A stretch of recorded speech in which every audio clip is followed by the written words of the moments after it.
Guys, I know y'all been keeping up with me. Of course, you see him at the Louisiana Capitol. Got some great flags in the back.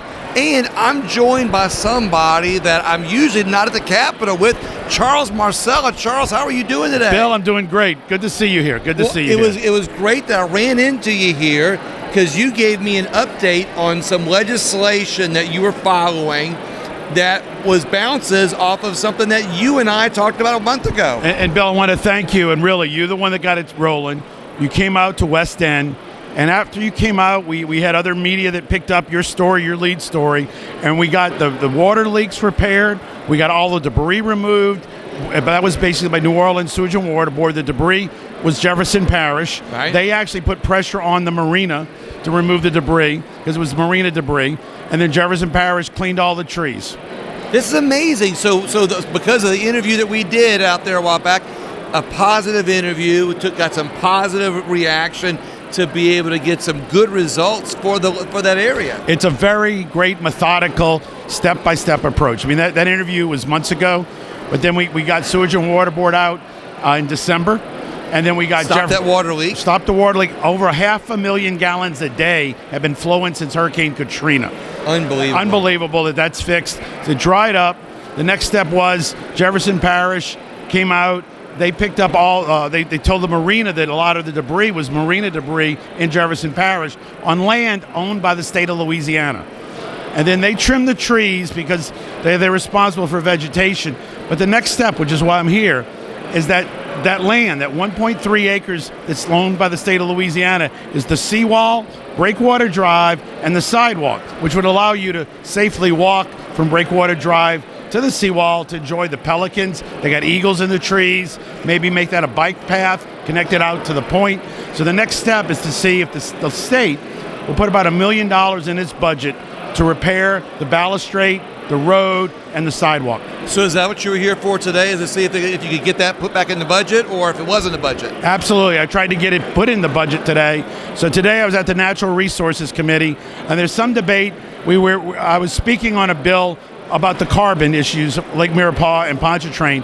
But that bill, the way it was written, gave me an in to say, hey, I'm here, but I also want to talk about other things on Lake Pontchartrain. And the bill was vague enough that I thought I could say, you guys need to be addressing putting it in the budget to repair this. And then also we should look at the runoff.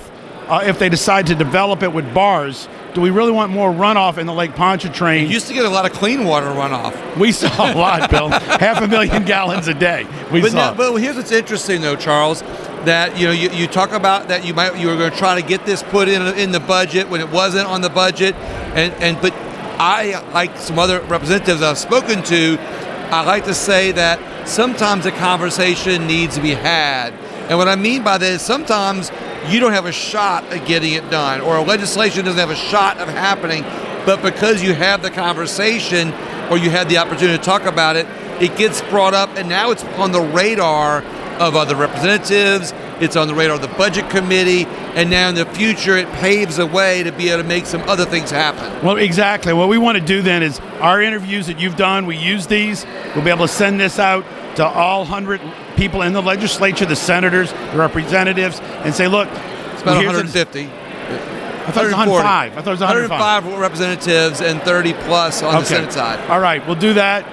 But we'll get it out to those people, and also the governor's office. I've been emailing the governor's office saying, listen, you could put it in the budget. Are there certain buckets that you already have for coastal issues that you could already have it in an area to fix it? Because it's almost, they said, somebody called it an accident to put $1 million to fix this beautiful area. It's the jewel of Lake Pontchartrain, is the seawall there where you see the sunset. Exactly. So maybe this will get to the governor's office as well, and hopefully everybody will now start talking about it. There's a buzz behind us. There'll be a buzz about this. There's definitely a buzz behind us, a buzz behind this. Charles, thank you so much for being on top of this. I appreciate it. And anybody else that thinks that y'all might know somebody that could share this and maybe help advance it a little bit, Charles, how can they get a hold of you? Our website is www.retiefpark.org. You can reach me that way. We also have retiefpark@gmail is an email address. That's a great way to reach out to us. And I want to thank you. I mean, really, Bill, you got the ball rolling when you came out. And thank you for what you're doing for Louisiana. I mean, you've been a guy that's been there for many years helping Louisiana. We really appreciate it. Thank you very much. I appreciate that. Everybody else, that's what we're about, trying to find ways to improve the state and their communities that we're living in. Have a great day, guys.